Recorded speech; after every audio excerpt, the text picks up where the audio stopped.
o'xshagan bema'ni bir bemaqsad chiqayotgan qarorlarni deb qanchadan qancha yoshlar musofirlikda umrimizni o'tyapti. Nega bor bunday qilib bunaqangi soqqa qilish yo'linadi? Undan ko'ra xalqqa ochiq oyna aytsin, O'zbekiston Respublikasida fuqaro bo'lib yashayotganing uchun manchadan badal to'la desin, shunga shu qoldi xolos. Parandaga pasport, mashinaning texnik pasportini yangila, bu yoqda kommunalga ko'tarilgan, yana bir nimalar. To'g'risi shu paytgacha biror marta siyosatga aralashmaganman. Nima ekan? Uy hayvonlariga pasport olish kerak. Tasavvur qiling, pasport uy hayvonlariga. Assalomu alaykum azizlarim. Mana kasalxonada yotibman, mana dori-dormonlar. Mana yozib bergan, mana narxi olib keldim. Qo'y, echki, tovuqlarga pasport deyapti ekan. Bu nima foydasi bor xalqqa buni? Pasporti bor odamlarni o'ylanglar. 1 milliondan ziyod pensiya olaydim, 3 oydan beri 600 ming olyapman. 400 mingdan ziyod qayerga ketdi? Hech kim javob bermaydi. Kalla qotgan. Ya shu 1000 ta, 200 ta qora moli bor, 1000 ta qo'y echkisi borlardan xalqqa berasizlarmi? Ikkidan ham bermaysan. Jarimani bosasan, solig'ini oshirasan, go'sht narxini oshirasizlar-da, maqsadlaring shu sizlarda. Xalq nima yeyapti, nima ichyapti o'ylamaysizlar.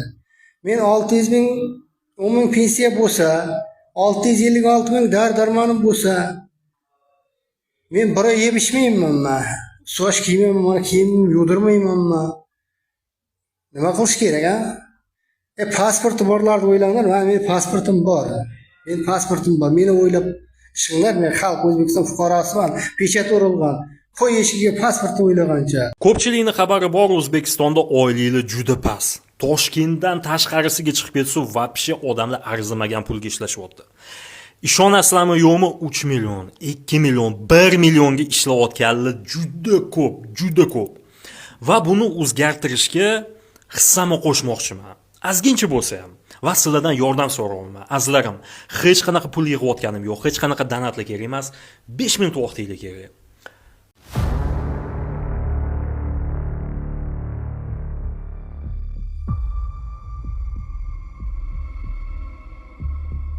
Ichki ishlar vazirligining yo'l harakati xavfsizligi boshqarmasi tomonidan oxirgi paytlarda juda ko'p tashabbuslar, shularning tashabbusi asosida qonunlarga kirityapmiz. Afsuski kiritayotgan normalar hammasi taqiqlovchi, chegaralovchi, imkoniyatni cheklovchi, ya'ni transport yo'l harakati xavfsizligi jazoni kuchaytirish uchun tashabbuslar bo'lyapti. Qutqaring! Sen bizlardan emassan. Sen yetimning haqqini yeding. Mana bu pulni ol. Bugun yaxshi ish boshladim. Bozorga borib bitta katta buqa olib kel, odamlarga tarqatib ehson qilamiz. Xo'p bo'ladi, xo'jayin.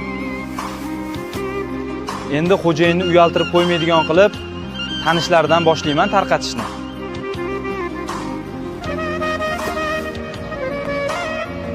Xo'jayinning ozgina ehsonlari bor edi.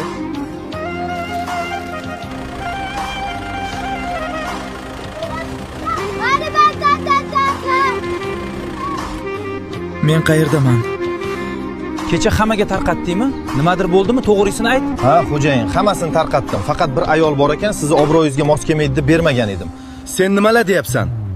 Hozirning o'zida meni o'sha ayolning uyiga olib bor. Xo'p, bo'ladi, xo'jayin. Keling, uka. Kim kerak edi? Opajon, uzr. Uyingizga kirsam maylimi? Sizlarni ko'rgani kelgandim. Xush kelibsiz, mehmon. Opajon, men nima qilsam mendan rozi bo'lasiz? Nega unaqa deyapsiz? Opajon, men kecha bir tush ko'rdim. Yordam bering! Qutqaring! Sen bizlardan emassan. Sen yetimning haqqini yeding. Bir mahallada yashab, muhtoj ayolga ehson qilmading. Ha, kecha bolalarim go'sht yeyman deb yig'lashgandi.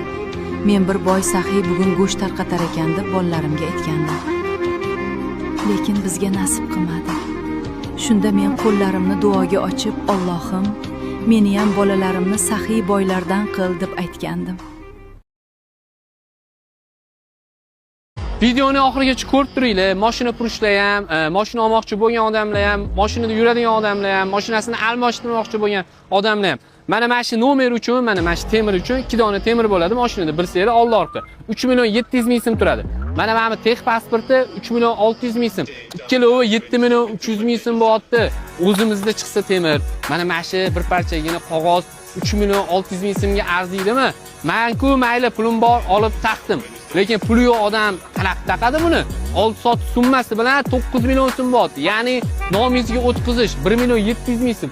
9 million so'mga aytda ko'chadan Matiz olayotgan 2-3 ming dollarga, 2 ming dollarga Matiz olayotgan odam 9 million so'mga oldi sotib qilib, mana bu nomer taqmaydi-yu. Bitta mana shu nomerni kontrol qiladigan odam agar yetib borsa, biz xursand bo'lardik. Men o'sha hamma xalqni nomidan chiqolman 9 million so'm balki men uchun qimmatli qildi. Sizlar uchun nima arzonmi, qimmatmi? Bitta o'zingizlarning fikringizni bildirib ketasizlar.